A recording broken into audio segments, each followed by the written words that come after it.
All right, welcome to the Gaming Lounge Podcast, episode 7. Once again, I'm your host, Sebastian, and I'm joined by Dory, as always. How you doing, Dory?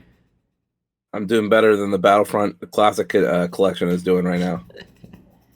All right, so I get to finally enjoy my break. I'm on spring break now for a week, and I get the Monday off as well. So Nice. it's going to be a long week of gaming because obviously I can't go anywhere since everybody else is working during the day. So there's only much I can do besides errands. So this is the week I'm going to catch up on some games that I have had to put to the side because I work full time.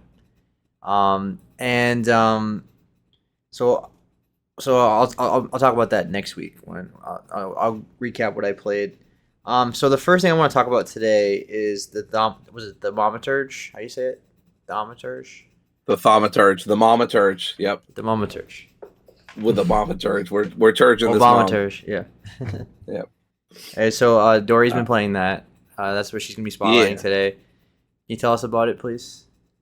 Yeah, so the Thaumaturge is a really interesting game. It's basically what if you had Pokemon mixed with Persona, and the demons that you capture are more like Russian folklore, maybe specifically Georgian folklore or Polish folklore.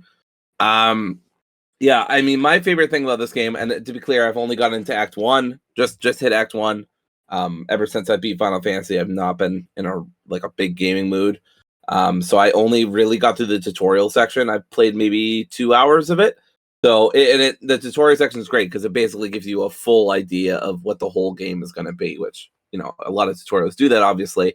But it's nice to just have, here's this section, and then it's laid out very nicely. So basically what's going on is you are a Thaumaturge. I know, shocking. Wait for it. More twists in store. And you are trying to regain some of your lost powers. You start off the game just basically being near death or near insanity. You're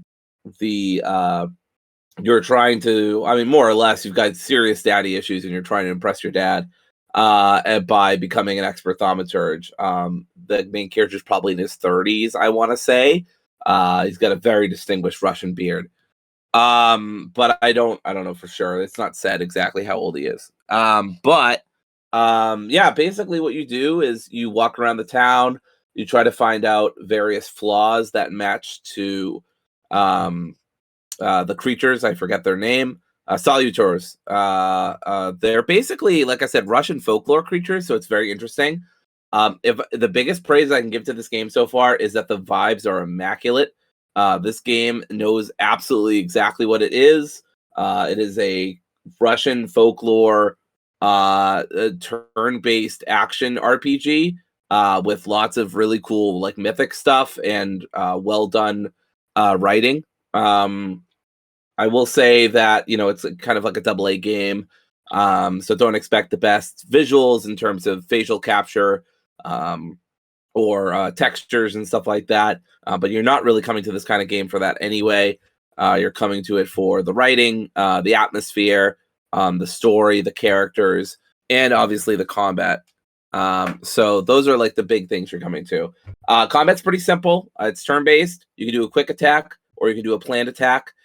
You have your Salutor, which you get early on in the game, the one who is already with you, Uper, I believe their name is.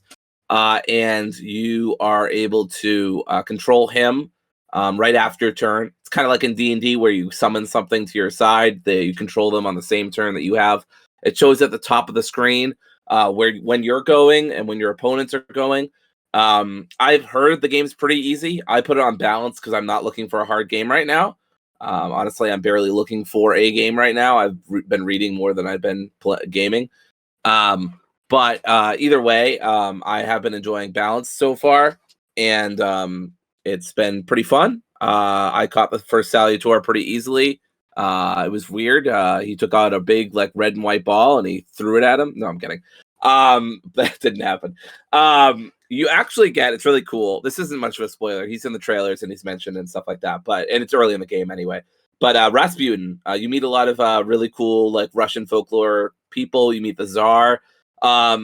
this is, this little disclaimer is for all the people who think politics shouldn't be in gaming. If you think politics shouldn't be in games, you should ignore this game, I guess, because this is set during the early 20th century when there were still czars, TSAR, and they were, fucking shit up and starving people out and killing, trade unions and workers and stuff. So a lot of this game is about workers revolting and about the czar's political organization being upridden. Not everything's about politics, but a lot of the game is about the political situation of the day, which it kind of has to be, given its location and that it's vaguely based on history. Obviously, it takes a lot of creative liberties. Hello, Sylvie. Hi, how can I help you? She is being a little menace. So anyway, so that's a lot about the game. It's pretty fun so far. Like I said, the vibes are immaculate. That's my favorite part of the game. The music's really interesting and unique. You don't hear it a lot, based obviously, maybe not obviously, but it's based on Russian instrumentals and stuff like that. It's very unique. Polish, I should say. I believe the main character is from Warsaw. You pronounce it like Warsaw. The vibes are really good. It's a really kind of atmospheric turn-based RPG. Oh, the monster designs are really cool. I'm really impressed with the monster designs so far. They kind of have to be cool, right? Because that's one of the main points of the game. I forget who they had help them with that. I feel like I watched a behind-the-scenes thing from IGN, and they talked about who helped them with the monster creations. I believe it's someone who worked with Del Toro, although I might be thinking of Afraid of the Dark or something. Lost in the Dark, whatever. I might be thinking about that game that's coming out soon, so never mind. Getting my horror games mixed up. But yeah, there's definitely some horrific elements to this. One other thing I want to mention too is you can influence other people through manipulation, kind of like Jedi Force powers, I guess. But there's a catch. You have to know a lot about them. There's a lot of thematic things. The way it works is like everybody, leaves kind of a path of things that they've interacted with in the world. And you can hit for me on my computer, it's the right click mouse button, or you can press Q. And you, it gives this like red kind of dust goes outwards from your character. And basically points you in the direction of your main objectives, things that you can interact with in your environment. It's perception. It's called perception. And basically Thaumaturge have a heightened sense of perception. So if you use that heightened sense of perception on several objects, you can get to know certain characters a lot better. You can manipulate them more easily. For example, I have this very stubborn wagon owner who did not want to take me to the cemetery to meet up with Rasputin, a perfectly reasonable and normal thing to want to do. And I had to find certain things around him. Now, the trick was I'm not very good with the I Spy shit, even when it's pretty obvious. And so I actually spent a lot of time wandering around the town, thinking that I had to go into town to do it, not realizing there was just like some shit like right next to him that I had to examine, and then I could manipulate him. So I felt pretty dumb afterwards. So I can't blame the game for that. That was just me missing the obvious, which I'm very good at. But yeah, the game's fun so far. I've said a lot, and I actually haven't really played that much of it, only a couple hours, but I basically got to see everything that there was in the game, catching a Thaumaturge, fighting a Salutor, being a Thaumaturge in the environment, talking to the people. I think everyone's written really well so far. That's definitely the standout, is the story, the political themes, and the writing. The characters are great too. Everybody has their own flaws, and throughout the game, you can develop your I forget his name, Victor with a W, because he wants to be trendy and hip. Victor with a W is his main flaw is the flaw of pride, and you can choose to develop that or not develop that by giving certain responses. So this is a very choice-driven game too, and you can get several endings. But yeah, I think that's most of what I have to say about it. I don't think it'll be on my top 10, but maybe. It's probably going to be like a 4 out of 5 for me. It's about a 20-hour game, not too long. A nice break from Final Fantasy after I put 63 hours into it. Probably maybe more, maybe less, but 60 plus hours. So I'm definitely looking forward to having a game that's much shorter, but I'll be taking my time with this because even though I'm liking the game so far, it's hard for me to get into it. I don't think that's even the game's fault. I think because I just came out of Final Fantasy, and we'll talk about that later. But the end game is very complicated, and the game itself was just a lot to go through. I enjoyed about 90% of it, but it's still a lot to go through. So I'm kind of coming down from Final Fantasy VII being done, and then trying to play another RPG is like, okay, my brain's like trying to take this on too. I also have Monday off, but that's because it's a professional day for teachers. Although I'm not a teacher, so I just get the day off. So I'll be spending Sunday and Monday playing some more Thaumaturge, little bits at a time. I'll probably play 2 hours at a time or something when I'm not watching wrestling or reading a book. So that's my little mini review, mini impressions of Thaumaturge. I didn't know if you... Well, I think this is definitely up your alley, Seb, for what it's worth. It's a very interesting game. I think you'll like the political themes. I don't think it'll be on either of ours top 10, but I think it's an interesting game worth anybody's time. It's also only $35. I feel like is a good price for what it's at, unlike other games that are also worth $35 right now. Yeah. So I don't know if you had any questions or comments or anything like that, but that's the Thaumaturge. I don't have any questions, but it definitely catches my eye. It's only on PC right now, and unfortunate. There's no release date yet for the console version, but it does catch my eye. I love the art style. I love the creature design. I was watching the trailer while you were talking. I was watching gameplay while you were talking, and I like the combat. It looks fun. Yes. So yeah, I'm really fun. digging it. Yeah. It's fun. You can also, I forgot to mention this aspect of gameplay. You can take focus away from your enemies so that they kind of become susceptible to your most heavy attack. So for Victor, that's like a concussion attack, and it basically one-shots them. So you're sacrificing a turn where maybe your opponent will be able to hit you for being able to basically one-shot them. There's a point buy system too, or not a point buy system, but like a leveling system or whatever, where you spend Thaumaturge points into mind, deed, word, or action, and that'll help you interact with the environment. Last thing I'll say about the game, big Disco Elysium vibes, which is nice because not a lot of games give me Disco Elysium vibes. Obviously, it's doing a very different thing than Disco Elysium, but the top-down, not an asymmetric, but the top-down kind of viewpoint in a very pessimistic political landscape that has complicated political themes and pretty good writing. I'm not going to say it's Disco Elysium worthy, but it does give me those vibes. And I think it continues to show the influence Disco Elysium will have on the CRPG genre. Even though this leans more into Persona and Pokemon and turn-based stuff. But yeah, really cool game, really creative. Full marks just for creativity. I think this is rad. I think this is why, this game is why video games are so important. I think I would struggle to see how you could easily make this into a TV show with the kind of game mechanics it has going on. You could do it. But I think it really highlights the dynamic nature of video games in a really interesting and thoughtful way. The Thaumaturge, go check it out. It's only $35 on Steam. I believe you can also get it on Epic. And it is coming to consoles eventually. I wanted to buy it on consoles, but luckily my computer handles it like a champ, even on high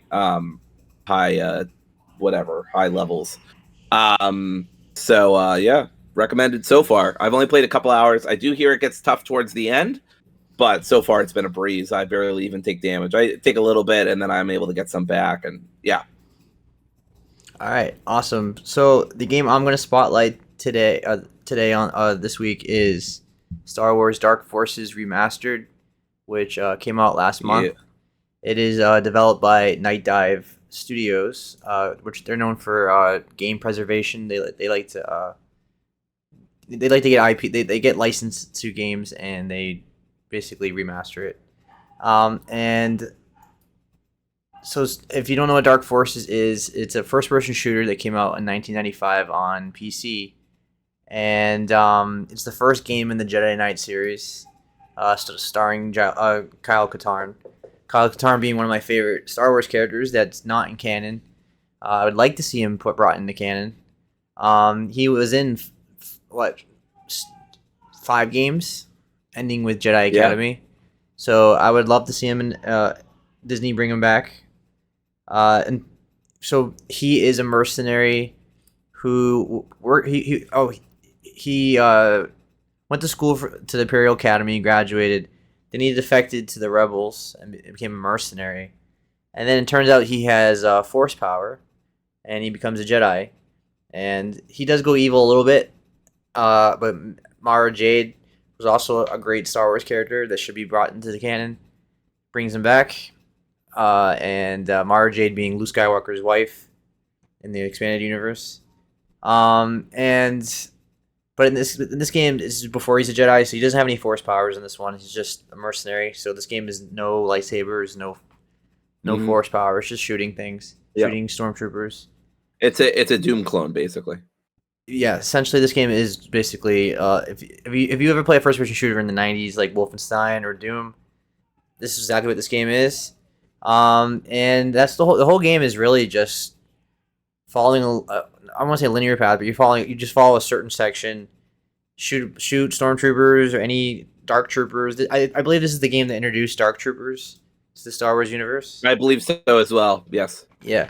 And if you don't know, dark troopers are the ones that have jetpacks and they have like a darker set of armor. They're tougher to kill. If you have no sense of direction like Dory does, this game is not for you because it does not tell you anything.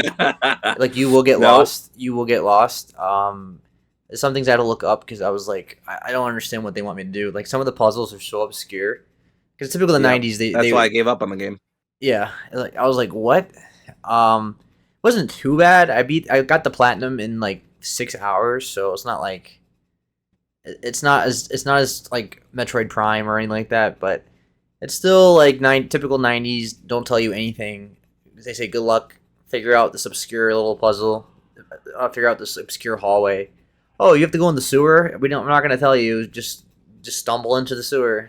That's where I gave up on it. I loved Dark Forces as a kid, and I'm really glad they remastered it. I didn't play the remaster, but I did play the original. I have it on Steam. Mm-hmm. It was in a big collection pack, and yeah, that's where I gave up on it. I liked it before, but obviously it feels ancient now. But I liked it, and then I got to that sewer part, and I was like, this is really frustrating. I'm just gonna stop. I wasn't like loving it though, and I think at that point I was so frustrated. I was like, I'm good. Like I'd rather just play the sequels, but I haven't played those. So yeah. Well, I haven't replayed those. I should say I played the hell out of them when I was a kid. But yeah. Yeah. So this is the one I never played. I beat all the Jedi Knight games except for this one.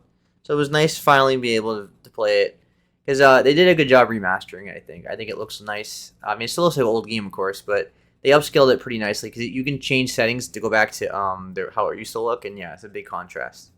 I think they did a good job, and they have a lot of accessibility settings for you to use, and they have a lot of you can change it up as much as you want. Like there's a lot of accessibility here, customizable UI and stuff. So that was cool. Like I said, it's great that games get games like preserved. It's good to have games preservation. So I hope they do the second game next. I love the second game. The second game is the one I have more of a fondness of because I grew up with it, played the hell out of it. That game to this day is only on PC still. Never came to console, so I would love to see the second game come to consoles, and I think it probably will because more and more Star Wars games keep coming to consoles. They keep remastering a lot of Star Wars games. They already remastered Jedi Outcast 2 and Jedi Academy on PS5, so there's no reason why the next Dark Forces 2 won't come there. Maybe Mysteries of the Sith will come on there as well. Did you ever play Mysteries of the Sith? Which one was that? It's basically the sequel to Dark Forces 2 where you play as Mara Jade. And I don't think I think all the ones I played were with Kyle Katarn. Yeah, I did play that one, but he's not the main character. The N60. I did play Shadows of the Empire on N64, the one where you're on a big fucking train. Yeah, I played that one. Yeah, that one's awesome too. And of course, my autistic ass remembers the goddamn train out of everything. Oh yeah, I remember the Hoth level too, that. though. And you had I think, yeah. Yep, I remember that as well. They had the Wampa in it, and he would chase you. Oh, those things were fucking annoying. Yeah, I remember a boss battle against the ATST. Like that was I remember that being hard. Oh, yes. But Mysteries just said like it came out like the year after Dark Forces 2 came out, so it was like I think it was 1998. Um, and it doesn't use like real actors though. They went to like just character models. So that one, so I think maybe it doesn't hold his age as well because of that. But it's worth playing. I think it's like always like $1 on Steam. So if you care about that, but yeah, it's a good game. I think it's overpriced like a lot. Like I spent the money. But I'm a big Star Wars fan. Other people, I would not recommend buying this full price. It's $30 for 5 hour. Yeah, I would set never five pay to that. five. I would never pay 15 maybe. Yeah, 5 to 7 hour game. It's not like I rushed and I didn't use a guide like the entire time. It was like here and there, so I mostly just played it myself and got through it. So it's very manageable. It's nothing too bad. But yeah, wait for a sale. I think I would recommend it for like $15. I would say. Yeah, that's what I would pay. Maybe 18, but other than that, 30 is really pushing it. So yeah, but when it is on sale, I would totally recommend it if you grew up with 90s shooters like I did. All right, so before we move on, we are going to do an ad. So from now on, we are going to start doing ads on here. We have a sponsorship. So Dory, you want to handle that and take it away for us? This episode is sponsored by everyone's favorite feral goth girl, Gogo, the game mistress. Gogo is a professional GM and geek event organizer. She's an award-winning cosplayer, published author, voice actor, and general menace to civil society. Gogo has professional experience running D&D, Pathfinder, World of Darkness, Fate, Lancer, Thirsty Sword Lesbians, Warhammer 40k RPGs, and over 30 other systems for cons, companies, and private tables. If you pay her enough, she'll even run Fatal.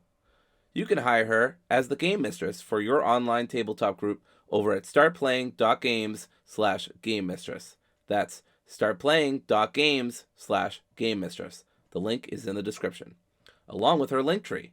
Mention our show to Gogo to get $5 off your first 5 sessions. Thank you to my friend, seriously, thank you to my friend Gogo for giving us an ad. I didn't ask them to do this. They just out of the blue was like, hey, would you like to do this for me? And I played D&D for them. I actually DM for them once for a Pride one-shot, and they're super cool. So really appreciate them sending some ad our way so we can help them out. Let's move on then to our discussion topic of the week, which is about is about like emulating.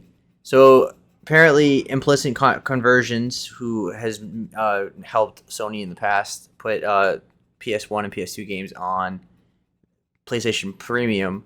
Apparently, they're going to help with even more PS2 games coming up, and a lot of people are very excited about it because there's a whole huge selection of PS2 games that could come to PS Premium soon, and with trophy support, and people are really excited about it. So the discussion topic this week is about what games would you like to see come to PlayStation Premium, even if you don't have it. What would you like to see come to the Premium with trophy support? Like what PS2 games would you love to see actually get the love it deserves? Yeah. So I haven't thought about this too hard because trophies aren't a thing I really chase most of the time. Well, not so much trophies, but like what games would you like to see? Like PS1 and PS2. Yeah. Well, yeah. I mean, I was gonna say them anyway. Yeah. But I mean, I would love to see more support for weird games that I played on PS1. I mean, like I've talked about it before, but like being able to play Digimon Rumble Arena on the PS5 would be awesome. Or there was this NASCAR game I played. I think it was NASCAR Heat or something.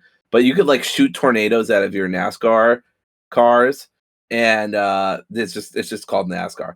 But you can shoot tornadoes out of them, and it ruled. And they don't make NASCAR games like that anymore. And I feel very old saying that, but it's true.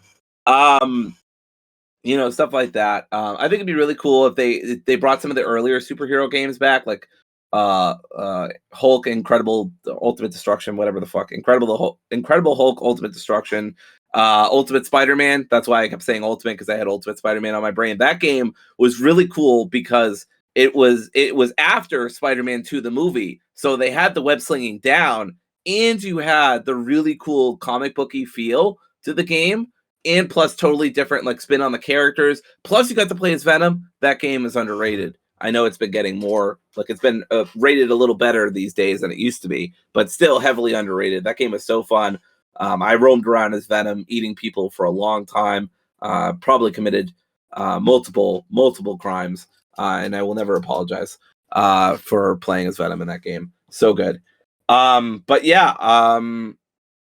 those are some PS1 and PS2 games. I would say normally I would say Spyro or something, but they already did the Reignited trilogy, and that's got support stuff for it. The only other PlayStation game I can think of is Croc, and I don't want to replay Croc because I know that doesn't hold up well. Well, the thing is, a lot of yeah, Seb, do you have any? Yeah, for sure. Like a lot of the things I would say, a lot of games I would say already got remastered, like recently or near recently. Like Tomb Raider just got a collection, right? So I would have said Tomb Raider. But that just got a collection of the first 3 games, and then Metal Gear Solid 2, like 2 and 3, but that also got a collection recently. I would have said Final Fantasy X, or that as a remaster with trophy support. I have the platinum in that. What about 10-2? Do they have the one for 10-2? Yeah, 10 is like a package deal. You get both of them. Oh, it's a package deal. Okay, I got the platinum in that one as well, which that was a nightmare. Oh, that's cool. That was a I didn't know nightmare. they did that. That was an absolute nightmare to get a platinum in. Yeah, Never did that again. So I've heard. So PS2 games, like the big ones, are mostly. It's more about the PS1 for me. Although I would love to see Silent Hill 2 and 3 get like the original get love with trophy support rather than the remastered collection, which was a huge disappointment and ruined the game. But I don't know if that's possible because Konami lost the original game, but like maybe with emulation they can bring back the original game to consoles. I don't know if Konami would even allow that. I don't know how that works, but that would be awesome. I would love to see Resident Evil 2 and 3, the original, get trophy support. That'd be phenomenal. That'd be cool. I'd be so excited for that. I would love to see Resident Evil 1, even though it is on PlayStation Premium already, get trophies. That'd be nice. I would love to see Dino Crisis come back. Like, I would love to see... People have been waiting for that forever, right? To come on Premium. It's not out of the realm of possibility because Capcom and Sony have a great relationship, so I could see that. I would love to see Parasite Eve get some love on Premium. Parasite Eve is Square Enix's Resident Evil, and it's really good. It's really underrated. Survival horror fans love it, but a lot of people don't talk about it enough. I would love to see that get some more love. I would have said Clock Tower, but Clock Tower is already getting a remaster, so that's probably not on the table. That's the one. That's the one with the guy with the giant scissors, right? Yeah. Yes. Okay. The gardening scissors. And I'd love to see the Prince of Persia games. I like the original ones. Yeah, that'd be cool. Prince of Persia, yeah, that'd be cool. Yeah, and what else? You already mentioned the Digimon World. I would love to see Digimon World get some love, like the original. Digimon World, yeah, that'd be cool. Yeah, I mean, it probably doesn't age well at all, but probably doesn't age well. I know they've made some Digimon World-esque games in the last few years, like Cypher.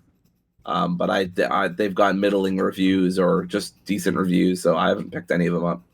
Like the things that jump out to me are like mainly horror games. I'm thinking of like The Haunting Ground, which is a great survival horror game. It's very expensive to play on PS2 now. It's like hundreds of dollars, I think. Or not $100, but it's expensive. I would also Rule of Rose, which is also a classic survival horror game. A lot of people love. Well, not a lot of people, but the survival horror fans love those games. That game. Oh shit! I just thought of this. Yu-Gi-Oh! Forbidden Memories. Bring it back with trophy support. That'd be awesome. Give people a trophy for beating that first boss in the game when you're absolutely not supposed to. Absolutely drive all the trophy collectors crazy. Yeah, again, we have to rely on Konami to do that, because I would also say... Oh, fuck, that's right, games. That is Konami. I would say Castlevania, but Castlevania got remastered collection, too, so... Right. Yeah, like, I would love to see all, like... I was gonna say like a lot of Rockstar games, but I feel like they remastered some of them. Like Bully already got a PS4 remaster. Right. Yep. So bring back table tennis.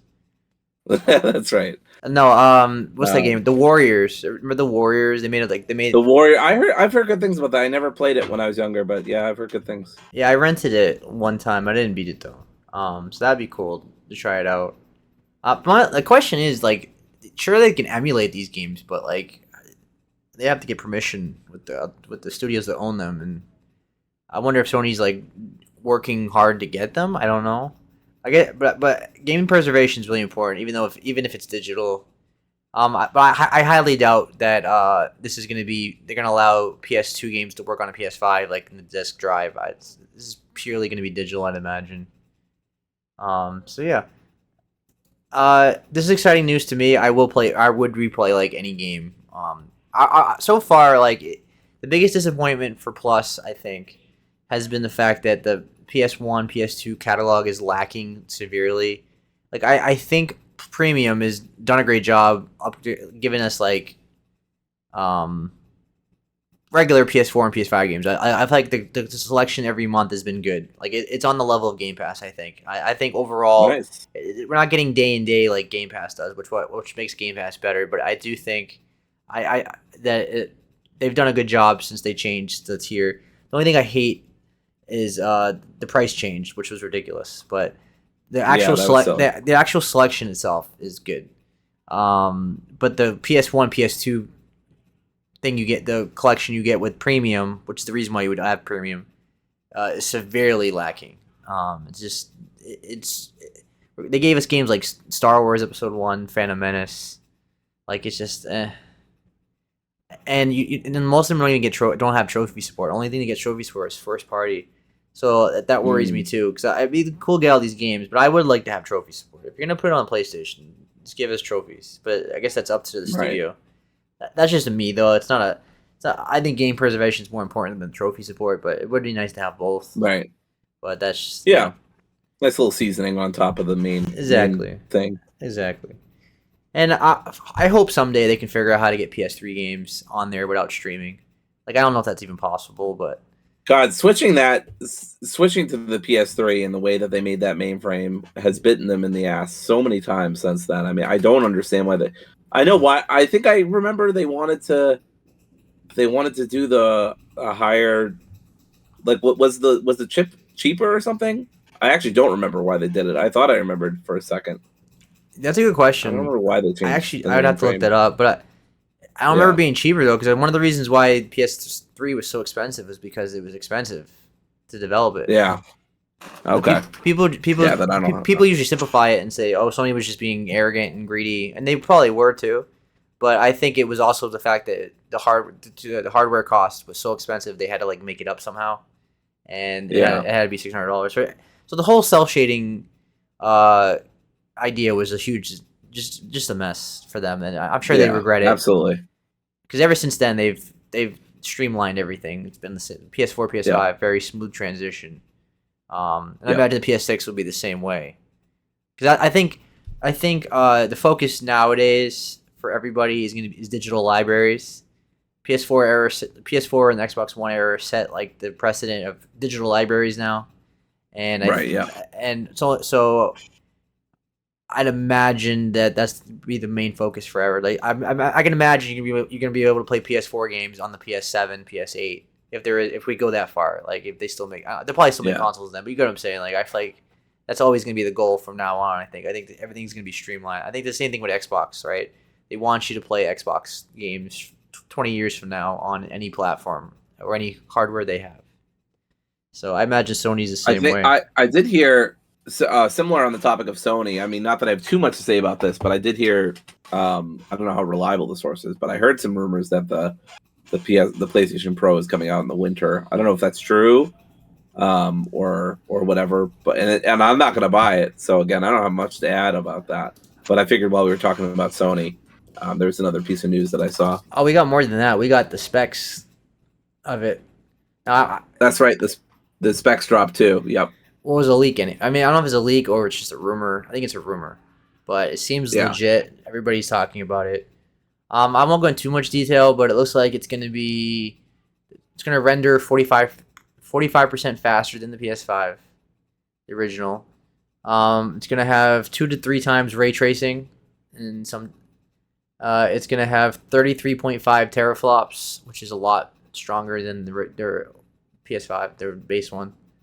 It's going to have like a spectral super resolution upscaling, with all that stuff. We won't have to go too detail on that. It says it can support 8K, but I'm sure if the 8K is just a buzzword right now. 8K is not in our future anytime soon, unless you have like the most top dollar. Like 8K TVs are like way beyond my income. Yeah, mine as well. Yeah, and they have basically there's a machine learning architecture, so there's like AI that controls the console. That's the future of. I think all the future consoles are going to start having things like that. And everything else, I don't want to get too much detail. There's going to be like AI accelerator, so AI is going to be charged with accelerating it, and that looks like a legitimate console to me. We'll see if it's true or not. We'll see if there's going to be a Series X Pro 2, because they promised that. Sarah Bond promised that with Xbox. Right. I am day one with this, of course. It looks phenomenal. If this is the specs, then yeah, this is day one for me. But we'll see. I did see a post on Twitter. It was like, bring all that's cool and the specs look great. Yeah. But give me the themed PlayStation menus back, because those kicked ass. I love those on the PS4. Oh yeah, I mean, I don't know why they got rid of them. I guess they got rid of it because the games already have their own themes when you put the cursor over the game. But yeah, it's not the same. I miss having like holiday themes on my PS4 around the season. Yep. Like it was really cool. Me too. I would love to bring that. That's one of my top 5 biggest things I want from Sony is to bring themes back. And I would like to be able to buy avatars again. Like, why can't we buy avatars? Like, I don't understand why they got rid of that. Like, why are these companies so like allergic from making more money? Like, I don't like, why is Nintendo the same way, like limiting avatars? Like, they have avatars for like a week if you have an online subscription, and you get like what the game or whatever, and then like you cash in with your platinum points, and then they get rid of it, and you can never buy them again. It's like, why? Just let me just buy my own custom avatar. Wasteful. Same thing with PlayStation. At PS3, I was able to buy like there's huge selection of avatars you can buy.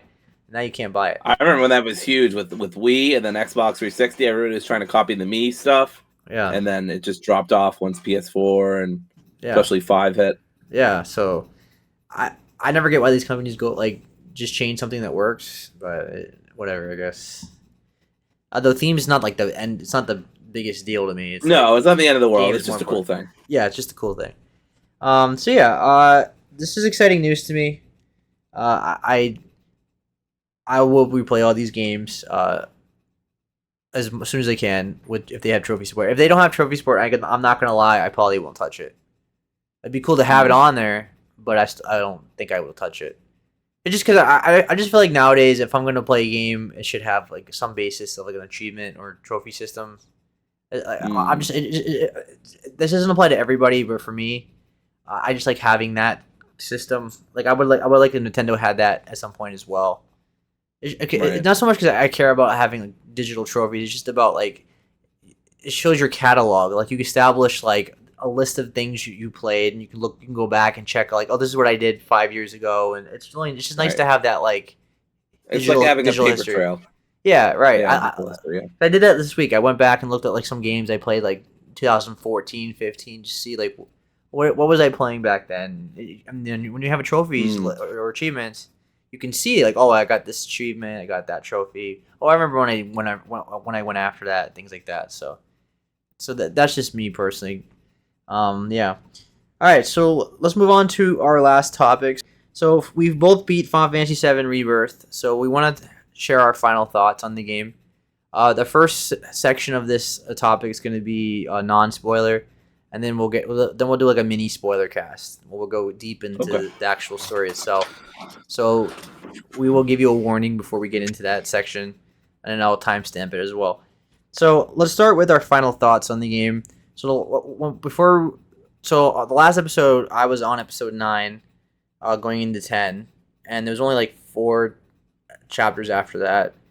Yep. So we were all. I was near the end game, and you were like chapter 12, and I think since I was only doing the side content anymore, I relatively caught up to you pretty fast because I was just streamlining the main content at that point.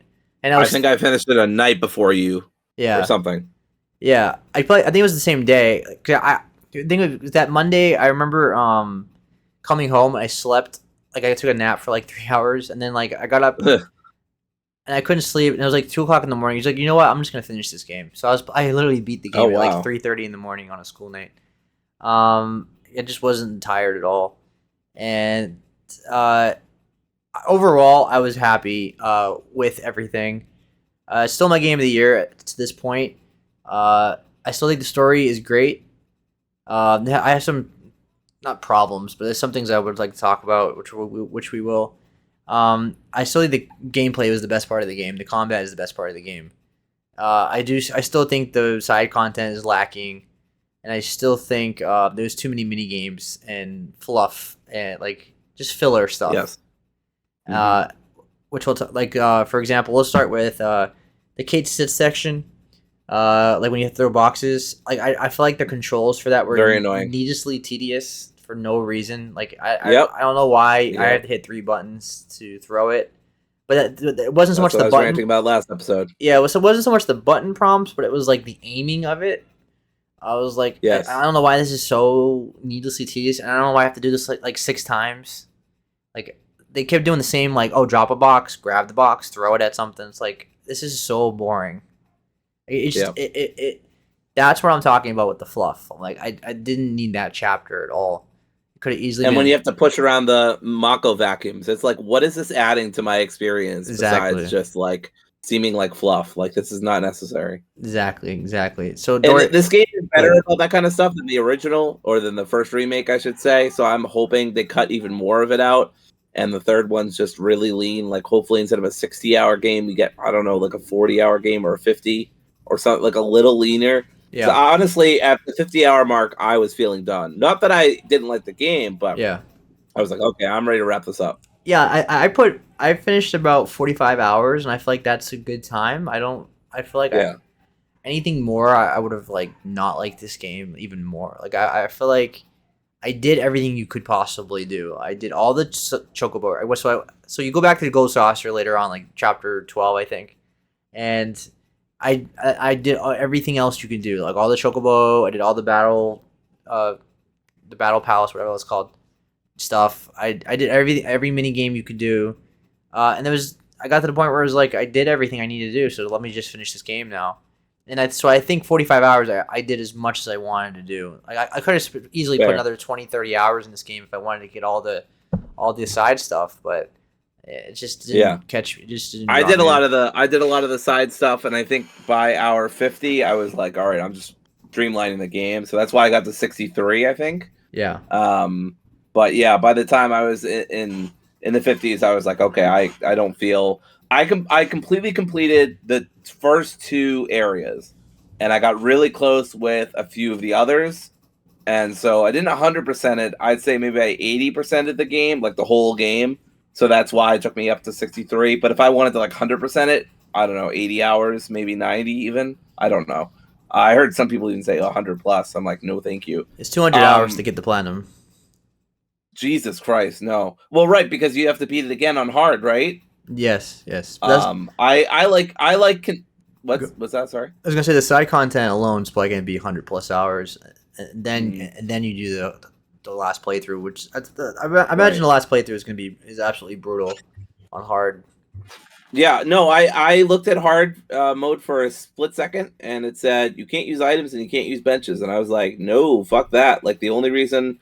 A pro gamer moment, but and I was talking to Seb about this earlier, so he already knows this. But I beat all the final wave of bosses in one try. Didn't die. I don't know how bad the checkpointing is in this game at the end, but I didn't have to fucking deal with it. So to me, this was cinema because like I remember playing the remake, and if you died to any of those fucking Bahamets, you had to start all the way over again. and fight the whole section over again and then fight Sephiroth. It was maddening. I hated it. And it gave me so much anxiety and I couldn't even enjoy the final. This was so much better. I felt like I was properly leveled. I was at like level 49, 50. What level were you at by the end, Seb? Yeah, no, I was in the 40s, so about the same. Okay, in the 40s. Yeah. I was 49 or 50 or around there. And it felt really well balanced. I used up almost all of my Giga Potions. I think I had like 10 or 9 left, and then I had a couple handfuls of Mega Potions in my back pocket. Oh my god! Just in case. I had so many an potions. Elixir too. I never used it. I had so many potions because I never used items. I should have bought more. I thought 30 was enough, and like by the end of the whole boss section, I was like, "Fuck, I'm running out of Giga Potions." Yeah. But I still had like 20 like Mega Potions left, so I wasn't like dire, but I was definitely like looking at my item screen in the bottom, like that's going down, not up. But yeah, it felt really well balanced this time, and I didn't feel completely overwhelmed. There was one part, I'm not going to talk like specific creatures or whatever, but there was a specific creature where the characters kept fucking saying this dialogue over and over again, like it's the wings, or it's the arm, or I don't fucking remember. And they were like making it look like you had to attack the core, but you actually had to attack this part. Oh yeah, like match I up was so confused. The elements. I had to look it up. Thank you. I had no idea too. I had no idea. I was like, you guys think the plot's fucking confusing. I don't think it's that bad actually, but I was like, that part fucking took me out of it. I was like, shut up! Like I'm trying to figure this out. But I guess you're supposed to like Pokemon logic it. Like if the wing is fire or whatever it was is fire, then you're supposed to do water and blah blah blah. But they didn't even explain that. Like you'd think they didn't explain it. Yeah. They didn't explain it, and the characters just kept saying the same line over and over. And I'm like, I hate when games do this. This isn't helpful. Like, yeah, that part. Anyway, that's the part. When I did that fight, I died the second phase of that because I wasn't paying attention, and you have to do that section again if you die. But ouch. But that section is pretty fast because you basically one shot the wing with the correct spell. Right. So I just used Fire Aga or Thundaga or Blizzard Aga, whatever it's called, on the wings, and so it wasn't that bad. But that wasn't just annoying because they didn't explain anything. Yeah. I guess we can start venturing into spoiler territory now because is there any final thoughts before we get into I overall I thought the game very close for me being a 5 but not quite. I have too many issues with the open world. I have too many issues with the fluff. I have too many issues with some of the side quests. These are all minor issues, but like I said last episode, it's kind of a death by 1,000 cuts kind of situation where the small issues pile up on a open world integration, and the movement sometimes can be a little stuff. It's all these little things, but it all adds up to be like, no, I personally liked Infinite Wealth better, and so far that's my game of the year, by the way. And which is wild because I think not even 2 years ago I was saying I'm not into turn-based RPGs, and now turn-based RPG is my game of the year. Whoops! How did that happen? My bad. Well, same thing happened to me. You know me, like Metroid Dread. I don't like Metroidvanias that much, and Metroid. Right, Dread. I remember that. I don't like roguelikes, and Hades was my second favorite game. Yes, that's fair. Yeah. I can't wait for Hades 2. My God. But anyway, yeah. So I love this game a lot, and I'm not as critical on the end game as Seb and I are about to discuss as some other people are, and I get why people are. But I want to say one last thing about the game. It really fucking annoys me that every time any Square Enix game has a semi-complicated plot, they're like, oh my god, they're pulling a Kingdom Hearts. It's like, okay, no. Like, turn-based RPGs, especially in RPGs in general, have always had overly convoluted plots. I know Kingdom Hearts has, like, popularized having a convoluted plot, and I agree that it can be convoluted sometimes. But it's not just Kingdom Hearts, guys. Like, you can't just blame Nomura on this. Like, there are other writers working on the main scenario than just Nomura. He is the creative director, but there are writers under him. Anyway, it just bothers me a lot because it's like Kingdom Hearts doesn't need to be catching these strays. And like, you know what? Shut the fuck up. Final Fantasy's fucking done. That means Kingdom Hearts is next, in my head at least. So I mean, it makes sense. That's their next big game. So I don't really see what else it could be. But watch them come out with some other fucking game. But anyway, yeah, so that's just a little nitpick that just kind of bothers me. People complain about the complicated plot towards the end, and it's like, oh, they've Kingdom Hearts it. I'm like, bro, I have news for you about who created Final Fantasy, or who at least who was the creative director of Final Fantasy VII. Like, Yeah. this is where he got a lot of his inspiration, and like, Kingdom Hearts doesn't have a monopoly on convoluted RPG storytelling. I mean, Japanese convoluted storytelling. I mean, Metal Gear Solid, but no one ever complains about that. People do, I'm sure, but I hear about it a lot less than I do Kingdom Hearts. But anyway, that's my little rant. I like the end game, and we'll talk about it in like 5 seconds once Seb gives the spoiler warning. Yeah. Well, my final thoughts before we jump into the spoilers is, I agree with Dory. It's not, to me. It's still a 9 out of 10. Yes. But I could easily see it being 85 for me as well. Just because it doesn't have like a lot of major problems, but it has a lot of small problems that add up to a major problem, as Dory mentioned. I agree. And like I said, side content lacking. The graphics on performance mode are awful, or not awful, but like could be better. And there was just way too much filler, like I said, and too many mini games. The mini games are mostly great though, but some sections are just needlessly. Why is it there? Just to pad out the time. You don't need to pad out the time when you already have an open world game. So that works in the first game. Even that had problems with that in the first game, but you don't need to do that in an open world game when you already have a 40, 50 hour game. So, but still a 9 out of 10. Still my game of the year. Probably won't be my game of the year by December, but it should be my top 5. Yes. For what I'm gathering, Dragon's Dogma 2 might be my game of the year. Maybe. We'll see. Comes out next week. And I really love this game overall.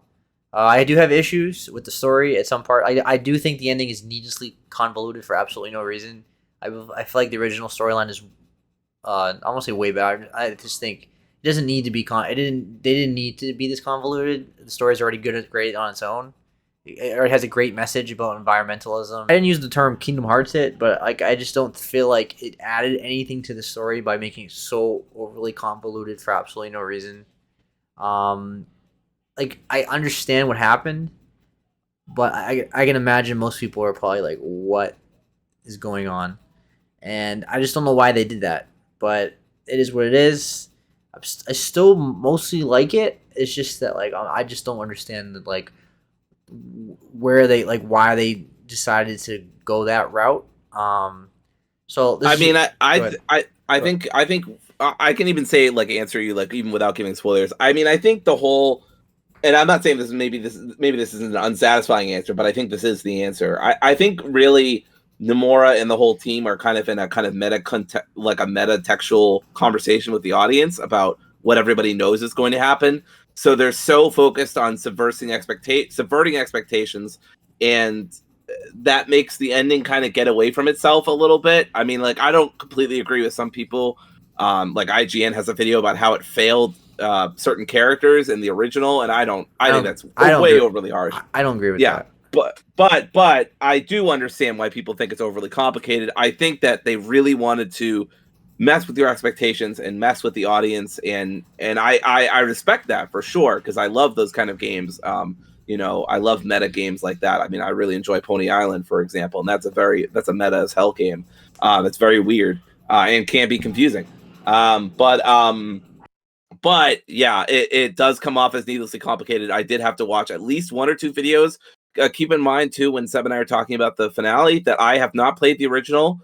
Certain things about the ending were lost on me because I didn't have that context, and they don't explain certain things because this ending is very built on symbolism. I'm not saying that makes everything okay, or that means that it couldn't be clearer because it has to be symbolism or whatever. Like, no, you can be clear and use symbolism. Like, I agree with that. But yeah, I think Nomura and the team really wanted to have a kind of meta dialogue within the game about expectations for what's going to happen at the end, and stuff that's been obviously foreshadowed in the trailers and obviously from the original game. Whether that works or not, totally up to everybody who plays it. I think it mostly works, and I thought it was beautiful, and I cried at the credits. But I also totally understand why people are like, that was a little overly complicated for the ideas that you were trying to get across. And yeah, that's a classic Nomura issue. So I think it might be more impactful for the people that have not played the original game. Why people that have played the original game don't like it as much. I'm not in that. It ruins the ending. I'm not into the whole like it's terrible. It's confused, super confusing. I hate this. I didn't think that. Yeah. I just think the original did that section better. Yeah. So let's talk about it now in spoilers. So this is your spoiler All right. warning. If you're not beating the game, This is your. do not watch anymore. So we appreciate you watching us. Skip right to the outro and the timestamp. So again, this is your final warning. So don't say we spoiled the game for you. We gave you plenty of time. All right. So at the end, everybody. Wait. Let me walk away from my microphone, just in case nobody knew. Aerith fucking dies. Yeah. So Aerith dies as she did in 1997. Fully expected. First of all, she was aware that she was going to die the whole time. She told Marlene that. And there's little subtle hints in the first game that you pick on now that if you knowing that, because like she knows Cloud already. She knows Cloud's already in Soldier without him telling her. And things like that. You didn't notice when you first played it. And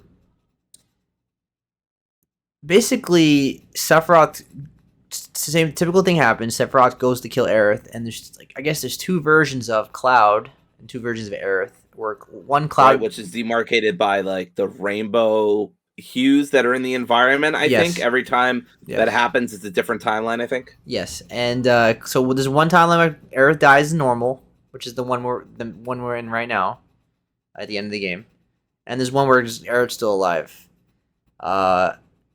Now, this is where I get a little critical of the ending.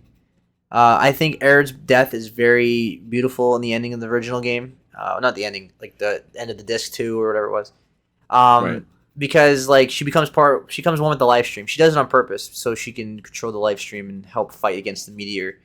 And the section where Cloud says goodbye to her and drops her body in the water was one of the most iconic, impactful, emotional scenes ever in video games, and they totally took it out. I am sad they got rid of that. They totally took it out. I don't know the context. I haven't seen it, but it looks really nice, and I'm sad that they don't have it.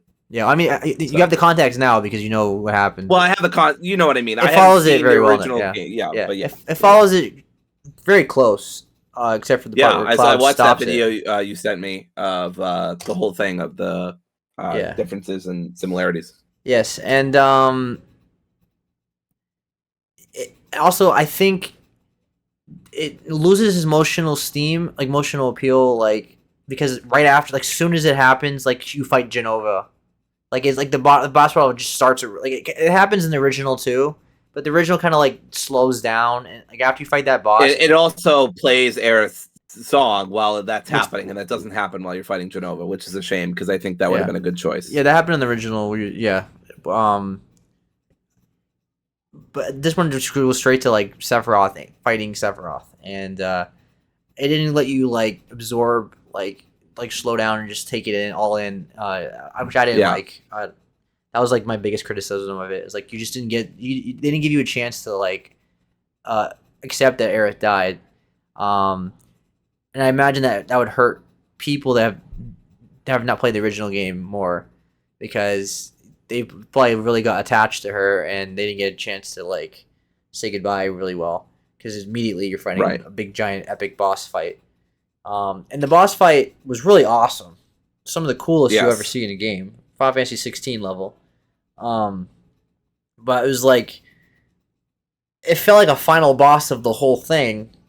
And I don't understand where they can go from here as a final boss in part 3, because like you basically fought his angel form already. Like that's the final boss of Final Fantasy 7. So it's like interesting. Where do you go now? Like, you can make him a bigger angel. They already did the ending of Final. They basically did the ending of Final Fantasy VII, like minus like the meteor thing, which is I guess it's not a spoiler. So I do want to say. Good. I do want to say a couple things about this so far. I mean, I was definitely like, for me, the only way that, as someone who hasn't played the original, the only way they could have fucked this up is by not killing Aerith, right? And they kept hinting at that they were going to undo it, right? Because we see Aerith in an alternative timeline, and then Sephiroth comes into the church and he's about to stab her, and she gives him the pearl, which that was the part I was confused about. I'm like, what the fuck is that thing for? I knew it was important. I knew the Whispers had taken materia out of it, but I didn't know that it was like this prayer bead that's like really important to stopping the meteor. I don't feel like that was sufficiently explained. But it was beautiful imagery nonetheless. And you get this little cute date section with Aerith, where you get to pick out all these things, but the people at the vendor are like, actually, you want this, which is a nice, again, little meta thing about how your choices. Aerith is dying no matter what. She totally tricks Sephiroth. That's why he says, I underestimated you, because she gave Cloud the black materia without telling him. Like, that's why at the end he's like, he has it. You didn't realize he had it. Really? She snuck it in his pocket while he was sleeping, I guess. Also, I guess the white materia that he has, the one that she had on her, is how he is how he sees her. Like she's not dead. And she's right. I figured it was fucking Disney magic. Like, they love each other, so or at least they have a connection. I know. Yeah. I'm not gonna. I don't know. Upset the people. I think that's what they were implying. She's not. Even though you spoiled that she's dead, she's not. She's dead and she's not. She's dead in one timeline and alive in another one. Yes, and also even in this timeline, she's not completely dead because she's part of the live stream, which I will say, to me, it wasn't confusing or at least the Schrodinger's error thing wasn't as confusing to me as it was to other people, because I picked up pretty quickly, especially when she came out of that portal to fight you with Sephiroth. By the way, one of the best fucking boss fights of all time. I love that less is more. It's just a blank canvas for you to fight Sephiroth on with Aerith. I was losing my mind. That was so cool. I beat it, and I was just screaming about how awesome it was. Anyway, but yeah, one of the best boss fights of all time. Like, seriously, so incredible. Probably one of my moments of the year for gaming. But I saw when the green energy was coming off. I'm like, oh, she's rejoined the live stream or whatever, and this is just her spirit or whatever. Like, I kind of intuitively got that. But, I understand its symbolism, and they're not spelling it out for you, and that can be confusing and maybe requires a YouTube video. I did watch a couple of YouTube videos after I beat the game the next day, I think, just to make sure that I understood everything. But I, in broad strokes, understood what was going on. And when they got to the credits and she was singing the song and I started singing along, I just started crying, because I was just like, oh, this is so beautiful. Well, that song is the Promises to Keep song is. Yeah, that's just an incredible song. That's the Final Fantasy magic that we used to get in 7, 8, and 9. That song is on the level of Eyes on Me and Melodies of Life and things like that. Those are just it's gonna be a timeless classic Final Fantasy song.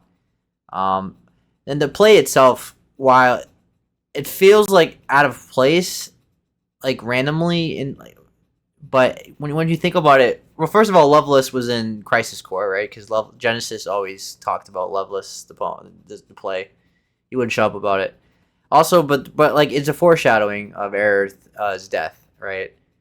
The whole thing was her goodbye to everybody, right? That they didn't pick up on, and yeah, I mean, it's basically a suicide mission. She knows she's going to die from Sephiroth, but she's playing 4D chess while Sephiroth's playing some intergalactic checkers or whatever.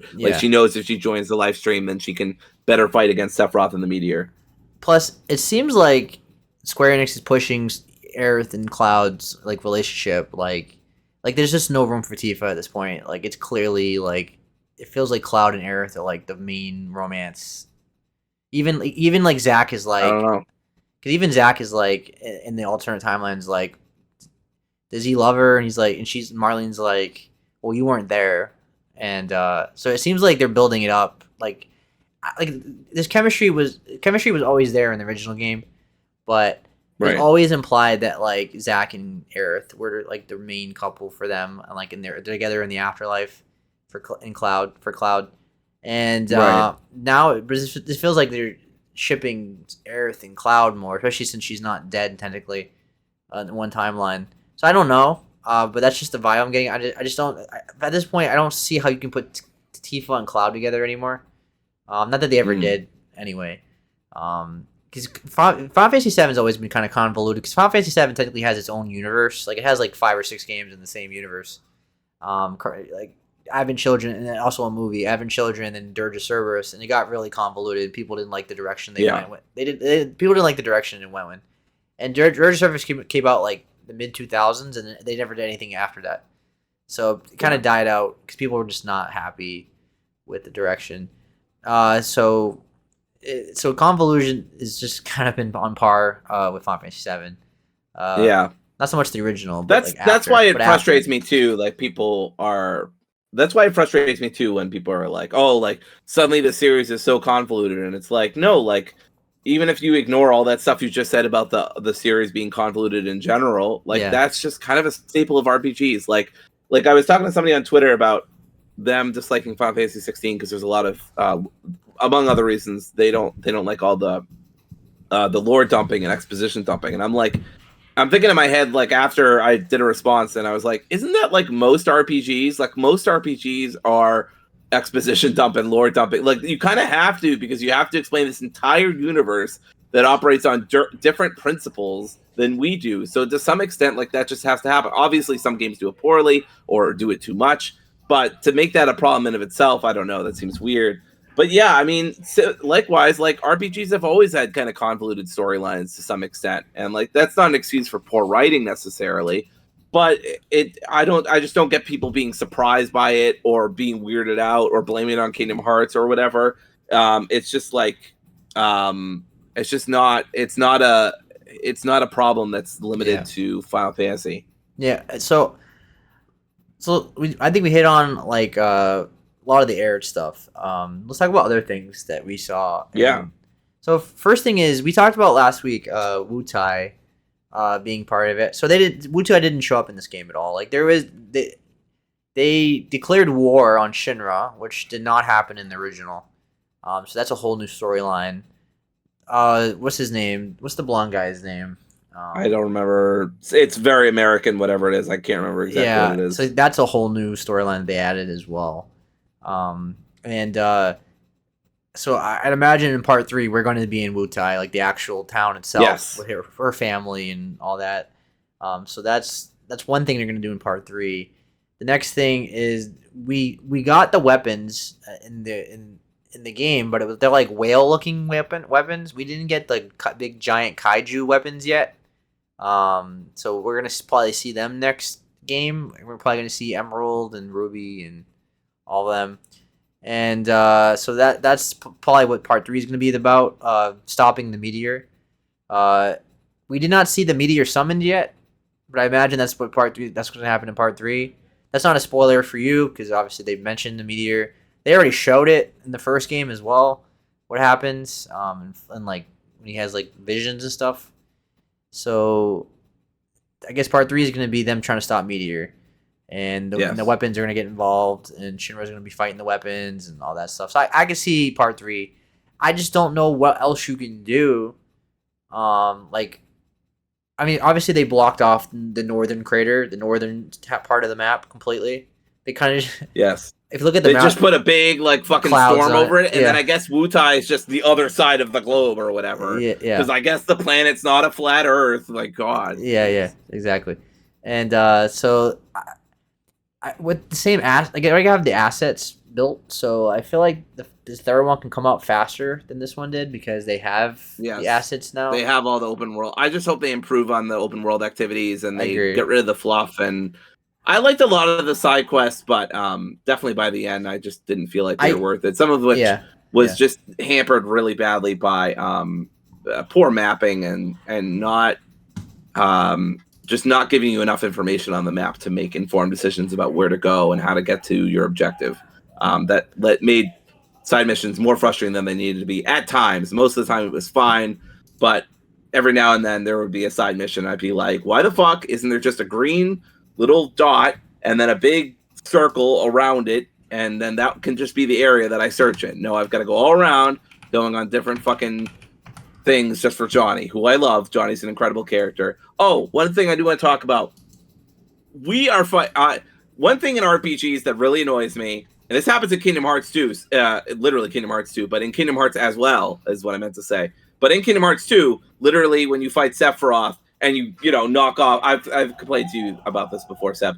but you're sweating, you're just about probably dead, you're probably uncritical because you're a lunatic like me, and you've just barely beaten Sephiroth. The cutscene plays and Sephiroth dusts off his shoulder like absolutely fuck all just happened. Yeah. And he's like, well, I admit you're quite skilled. And then you're like, what the fuck? I just did all that damage to you and that's what I get. You patted off your shoulder. In the same way, right? In the same way, this game has you beat up the Turks, I swear to God, like in 3 different fucking fights. And they don't look like they have a scratch on them. Yeah. Meanwhile, in like a cutscene, Barrett's friend Dyne can take like a couple of shots and he's fucking dead. Or somebody gets a sword through them and they're dead. Yeah. Like, there's no consistency. And I know this is nitpicking. I know this is me being a fucking nerd. But it really bothers me because I beat up Elena's Larxene looking ass 5 fucking times and she won't fucking leave me alone. It's kind of... And like, it's so annoying. Yeah, like that's for sure. I don't know if the Turks have like super strength or anything, but it's always implied that like they're really super strong, like they're elite. Yes. Which is fine. I'm okay with that. It's just you had to fight them too often in this game. I think you fought the Turks in 3 different situations or something. Yeah, I always view like Rude and Reno as like the Balkan Skull of like Final Fantasy VII because they're always the comedy relief. Because they're not really bad guys. They just work for. No, Shinra. They're not. They're mercenaries. Shinra itself is not exact. It's not evil corporate. I mean, it is and it's not. It's like they just have their own interests, but it's not. They're not like Sephiroth's the main bad guy, and Shinra is just right. They're the Shinra's an antagonist, and I mean, the main bad guy is really Sephiroth. But I mean, I still think Shinra's fucking evil. But they're slightly less evil with Rufus in charge. Also, I want to say, fuck that Rufus fight. That Rufus fight sucked. It sucked in the first game, and it sucked in this fight. Maybe it's just because I'm trash and I want to charge in at my enemies and I want to mash the square button. Maybe that's me. But God, it was so annoying because every time I tried to build up ATP, I couldn't. Because like he would just counter me and then shoot me, or certain bosses would have this thing. Well, I swear I love this game, by the way, everybody. But certain bosses would have this thing where they would like kick you up in the air, shoot you a bunch, and then you come down to the ground. And by the time you've picked yourself up from a lengthy animation, Rufus is like, "Yeah, I'm gonna just hit you again." It's like it's like I don't like the sunlock stuff. Like that just seems like an excuse to make bosses harder. I want bosses to be tough, obviously. I'm playing on normal, not easy, but it just feels cheap. It feels a cheap way to make bosses easy. But yeah, I did not like that Rufus fight. And if you lose to the part where he brings out his dog or whatever the fuck that thing is, you have to fight him all over again, which is really annoying. I felt like there should have been a checkpoint halfway, but anyway, I beat him after a couple of tries. I don't know if you had any trouble with that fight, Seb, but that fight was really frustrating for me. It was annoying. I beat on the first try, but it was just like I barely beat it, and it was very annoying. Like no reason. Yeah. Like he just kept countering, and I didn't understand how to like break the counter. Personally, what else to talk about? I really liked the whole Cosmo Canyon section. I think they did a great job. It's pretty much followed the original game to a T, just added on to it a little bit. I always loved Red 13 or Nanaki's. I can finally say his real name, Nanaki, without spoiling it for you now.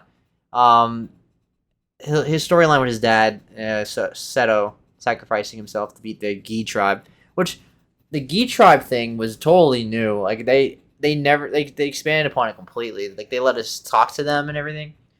I thought it was interesting how like they can't die. I mean they can die. They die, but their souls can't go to the live stream because they're aliens. That was never in their original game. That was a whole added storyline. So that was interesting to me. So I know people didn't care for that section as much, but I thought it was pretty interesting. I thought it was awesome. The fights were really cool. The backstory was cool. I had no idea what was going to happen with Nanaki and his father. I thought he left for a pack of cigarettes and milk or whatever. No, one of the most iconic but ended up being a cool guy. Yeah, one of the most iconic scenes of Final Fantasy VII, like in the original game, is like seeing his dad as a statue and he's crying, and materia comes out, and they did that as well. Bugenhagen looked great. He's like the big, the guy that was the blind guy that was floating around, that's very knowledgeable about the planet. They did a great job capturing that. Yes, they captured the environmentalism. Yes, I liked him. He was fun. I didn't like the way he was talking down to my girl Tifa, but he does kind of like have a small mini character arc where he's like, well, I'm old and maybe I don't know as much as I think I do, and blah blah blah. And Aerith also has that really great moment in the circle where they're all talking to each other and stuff like that. I did look at the I went back and I did the Tifa thing. It's a little convoluted, but basically you have to, or did the Tifa thing. I ended up going on the date with her. It was nice. It wasn't maybe not as nice as I was hoping, but it was lovely. But basically you have to go into your options, extra options, I think, or something like that, and make sure that you set it to the right partner. But yeah, you can just go in chapter 12. You go on the boat. You go to the Golden Saucer via fast travel, and then you can skip all the Loveless stuff in the play, so you don't have to redo all of that. I thought you did at first, and then I noticed you can skip scenes, so you don't have to do any of that if you don't want to. And then you can go right into the Gold Saucer date with whoever you want. You could also just create a save there. That way you don't have to keep restarting the fucking chapter over again. Mm-hmm. I did redo it twice because I didn't know about the extra options, so that was a little bit of a bummer. But the date was nice, and it was good to see Tifa and Cloud interacting like that. I hope we still get Cloud and Tifa. I don't know what their ship name is. Cloudifa to Cloud. I don't fucking know. But I hope we do get to see more of them in the next game. I don't know how much the dating stuff falls into the last third of the game. I know there's certain stuff we haven't seen. We haven't seen Wutai. We haven't seen Rocket City, which is either a city made out of rockets or a city full of rocket people. I can't figure out which. Knowing Final Fantasy, it's probably both. What city? Yeah. What are you talking about? Rocket City? Is it Rocket City? Rocket or is Town. It a different name. Rocket Town. Rocket Town. I meant. It's a small little town with a big rocket. Yeah. It's just a little. It's a little town, not Rocket City. Yeah, I really loved the finish. Especially compared to the first one. Really, the finale of the first game is what soured me a bit on the game at the end. Yeah. Not because of the Kingdom Hearts stuff in quotation marks, but because the fucking boss rush was brutal. In this one, it felt a lot better. It felt way more balanced. I felt really powerful. Shout out to this is completely irrelevant to this. I just thought of it though. Shout out to Yuffie, who's an incredible character. I love her so much. I hate her with a passion because she made fun of the Turks and then we had to refight them. But it was awesome that she went and that was fucking awesome. They had like a Marty McFly moment from Back to the Future. Yeah. They were like, "Did you just call me chicken?" But yeah, it's a fantastic game overall. Seb and I both have our quibbles with how they did the final act. I think Seb has more of a problem with it than I do, but we're both generally speaking fine with it. Yeah. I even like it. But I also didn't play the original. I didn't get to see the lake scene. I didn't get to see Aerith. I never made it that far. I don't even think I made it past the train yard or Midgar. I never got to the open world section for sure. So I didn't get very far. But yeah, I'm overall very happy and satisfied with the way the game ended. But again, that's from the position of somebody who hasn't played the original, has not played a lot of Final Fantasy games. So obviously take it with that in mind. Yeah, I don't want to wrap it up yet because I still want to talk about Sid and Vincent. Let's talk about them for sure. Who are my two favorite party members in the original game? That's my party right there. Let's start with Sid. They totally changed Sid in this game and in his storyline because we don't see Sid until Rocket Town in the original game. And when we meet Sid, he's very down on his luck, very miserable, very angry. Swears a lot. He's pissed. He has I think he's married or he has a girlfriend. And he's like kind of abusive to her. He's like so pissed off. Because he didn't get to fly. He had to work for Shinra. And he had to like be a mechanic for them. But yeah, his dream is to be an astronaut, which I guess they'll focus on in the next game. But in this game he's more cheerful. He still has his like sarcasm and everything, but he's like PG version of Sid. Like this is like WWE PG. Like this is like Stone Cold not being able to drink beer, like just saying and flick people off anymore. Sid is like swears a lot. Obviously you can't do that in this game, but they definitely PGI'd him. But Sid's a cool character. He has a spear. You didn't get to play as him in this game. They just used him as like a travel system, basically. He's just on the side, just watching things happen. It would have been nice to see him in combat just like once, even like against Sephiroth. Like that would have been cool.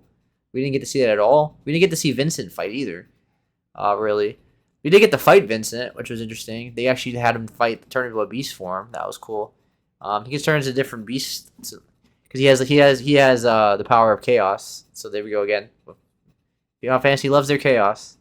There's a whole Hell yeah, let's go! Chaos is coming back. There's a whole storyline with Vincent's connection to Sephiroth and all that. And they definitely were teasing that. So they did reveal that he used to work for the Turks. So he did work for the Turks, but right. But I won't get into details. Just not ruin it for you. And Vincent looked awesome. Of course, Vincent's like one of the coolest characters in Final Fantasy, and he's not a vampire. He's not a werewolf or anything. He's just edgy because he punishes himself because something he did a long time ago. He just put himself in a coffin for like 30 years. Reasonable. I would do the same. Very thing. emo. He's just an emo guy. Yep. Reasonable. Yep. Hashtag Vincent did nothing wrong by putting himself in the coffin. I mean, I'm not for the thing that happened a long time ago. I don't know what happened. I just love how edgy he's like. I hate being outside. This is terrible. This is like the worst. This is like the worst time of my life. Yeah. I love that part where Barrett's like, oh, as if one loner wasn't bad enough, and Cloud instinctively agrees and is like, hey, wait a second, what do you say fuck me for? But that was great. Yeah, no, I love both of them. Question for you about the original: does Cait Sith fake his death in the original, or is he really dead, or does he die? Like, how did that play out in the first one? Because I know he sacrifices himself, right? Because I watched that video. Does he come back just like he does in this game? Yes, or no? It's exactly the same. Remember, Cait Sith is a robot, and there's multiple Cait Siths. Like, it's really just right. As I said last episode, the person in charge of Cait Sith is Reeves. Reeves is the guy that works for Shinra. He has like black hair with a beard. He's at the table. That guy. He sits at the table. You know, he's kind of like a double agent for both of them. He puts on a show. He puts on an act when he's Cait Sith, of course. He's like, Cait Sith's like this cute little kitten robot that's very quirky the way he talks and stuff with a Scottish accent. Reeves is more serious, but Reeves is kind of like a double agent, working with Shinra within the inside. And Cait Sith is just a robot, so he has multiple. They show the scene with him, and they have like a Cait Sith like sitting behind him. So this implies that. Oh, I did notice that. Oh yeah, so I thought that was weird. I was like, why does Reeves have a Cait Sith? Where did he? Like, when did he go to the saucer? I was so confused. So I imagine that's the second one. But that's what happens in the original game. He sacrifices himself, and he comes back like later. Like it happened.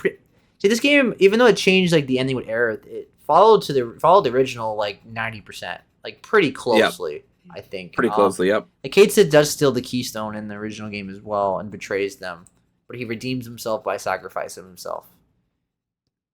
Where this game changes completely is when we get to the Aerith section and like the meteor, like the black materia, all that stuff. Like, because black materia is like that's what Summit.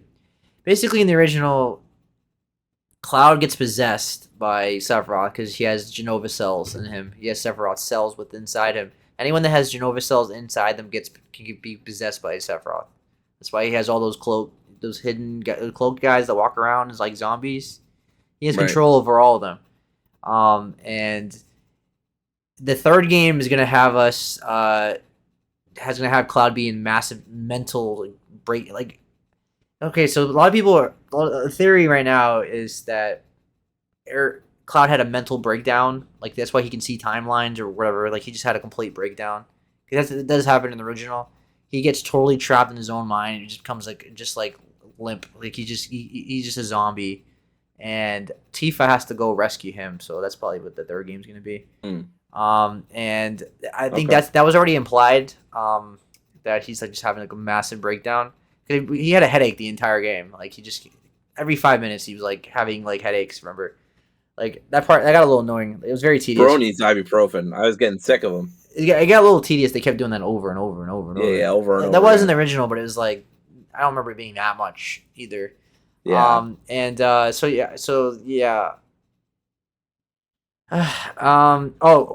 Roche, what's his name? Roche. They Roche, killed him. They killed him off really easy. Like, Like he kind of just I thought randomly that was kind of lame. he randomly shows I thought up that was kinda and then just like, oh, I'm a Sephiroth clone now, and then that was it. Yeah, Like that was that kind of was kind like of it for him. they didn't. I feel like they didn't know what to do with him, so they were just kind of like, you're just gonna make him a Sephiroth clone. I know they Yeah. meant it as like a foreshadowing or like as a warning to Of Cloud. what's gonna happen to Cloud and stuff like that. Yeah, Yeah, but yeah. like I don't know. It just felt kind Yeah. of like thrown in there, but The fight with him was fun, and the second fight wasn't as fun. I didn't like what they did with Roche. I kind of wanted Roche to become a party member, or at least like some kind of yeah, ally. But maybe that he never will ended up be. happening. Um, maybe like he'll break out of the spell or something. Like, cause like Mm. in the original game, Cloud gets possessed by Sephiroth, and he gives Sephiroth the black materia. Like Sephiroth's like sitting in a cocoon, like his real body's in like a cocoon, like a random cocoon thing, like a live stream thing. And when he gives him, Okay. and then Cloud gives him the black materia, and that's how Sephiroth summons the meteor.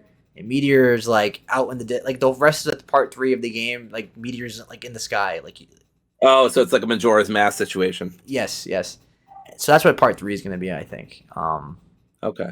Yeah, and so they followed that pretty well. They I like the things they added, like Cloud like striking Tifa and almost killing her, and her falling in the live That stream. fucking freaked me out because I had no idea what was going on. Yeah, I didn't know either because that's totally new, and I like that Tifa got to see her like old memories and things like that. Like this, I see where they're going in the future with this, and I think that's how Cloud's gonna heal, because the third game is all about like healing, and redemption and things like that, and that's where Right.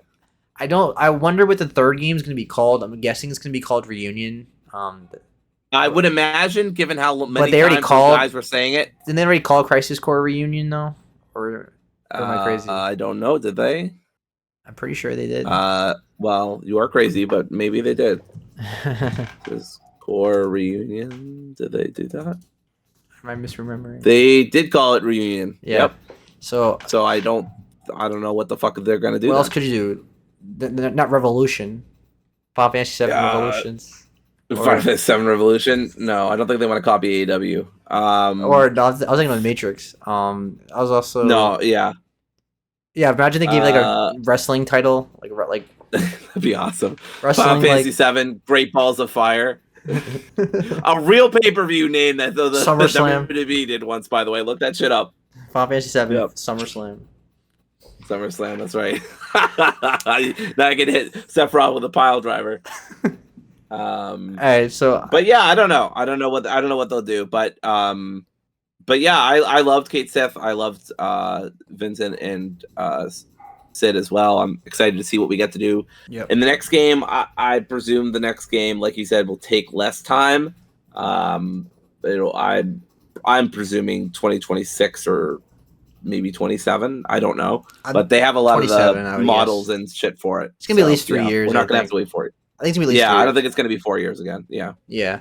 I'm excited. I'm very excited. We can probably wrap it up now. I think both of us are on the same wavelength. Great game, has its flaws, small flaws that all add up into like a big flaw. But overall, we all both love this game, and it's my game of the year, like I said, and it's I don't know. It's just a really fun game to play. I feel like even if you don't like the story, where it went, if you're like gameplay is so fun, and there's extra things you can do in the post game, especially if you get all the proto relics and stuff like that. You can play as Sephiroth or play as Zack. I didn't do any of that because that's not worth it to me. But and I just got to play as Zack, and I'd already gotten to play as Sephiroth at the beginning, so that's like not that tantalizing to me personally. But it's out there, and there are new combat sim missions and new side quests. There's this like armor you can get on the high seas through this like pirate treasure thing. Yeah, but I didn't want to do that either. Me neither. But yeah.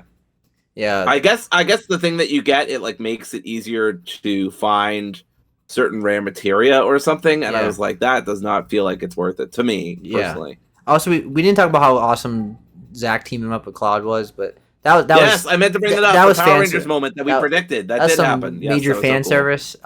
We never got to see Cloud and Zack team up like that ever, so that was the first time. That was very cool. That was really awesome. But I don't want to go another 20 minutes talking about that, but it's just a really cool moment, and I'm curious. I'm excited to see what they do with Zach.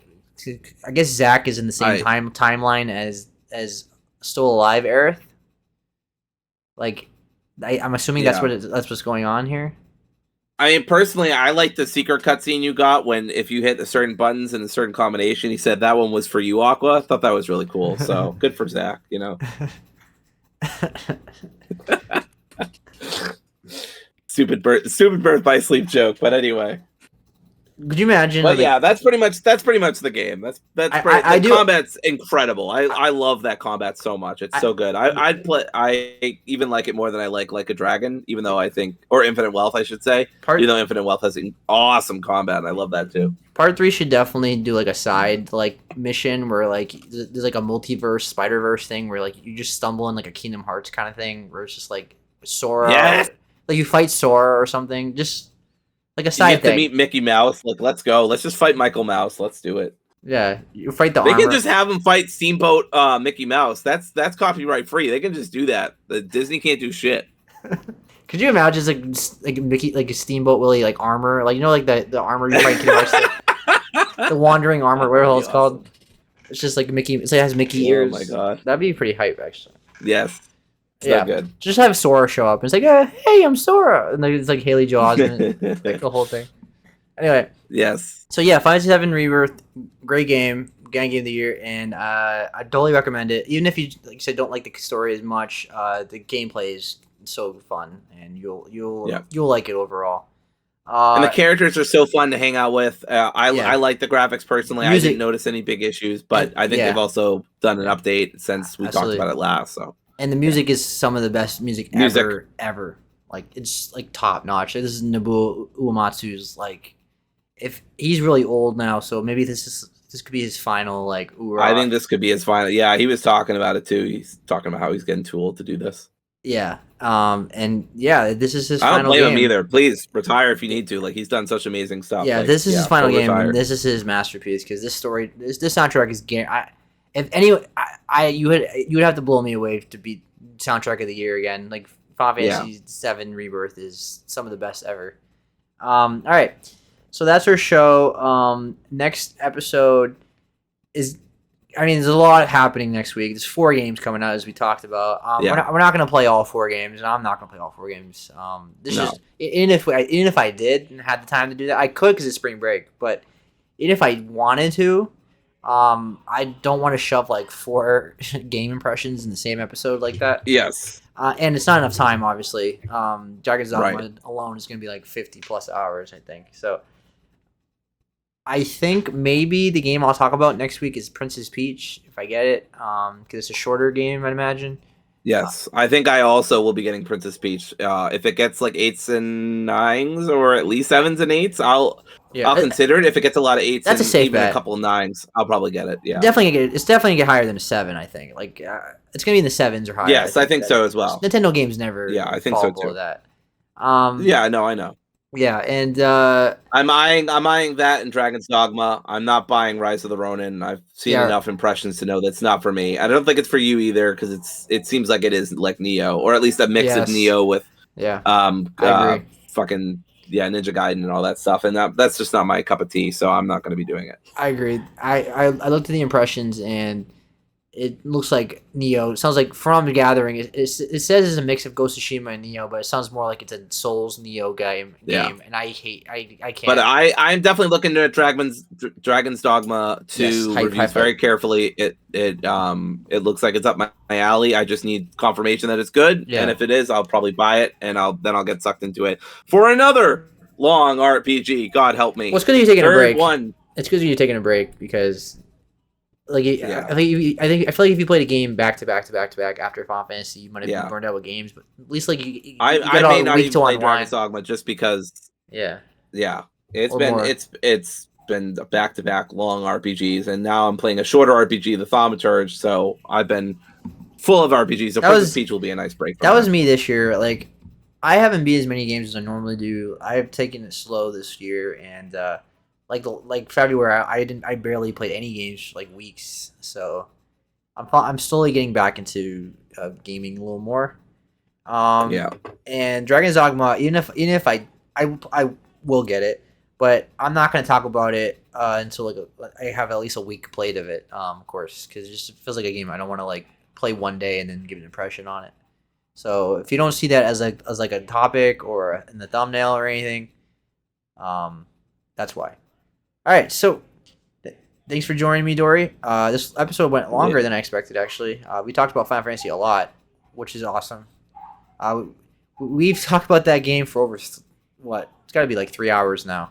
So that we hit on everything you can possibly hit on. I feel like in that game. Can't wait to talk about it at the end of the year. Woohoo! Ooh, yeah. All right. Have a good night, Dory. Peace. Bye. Bye.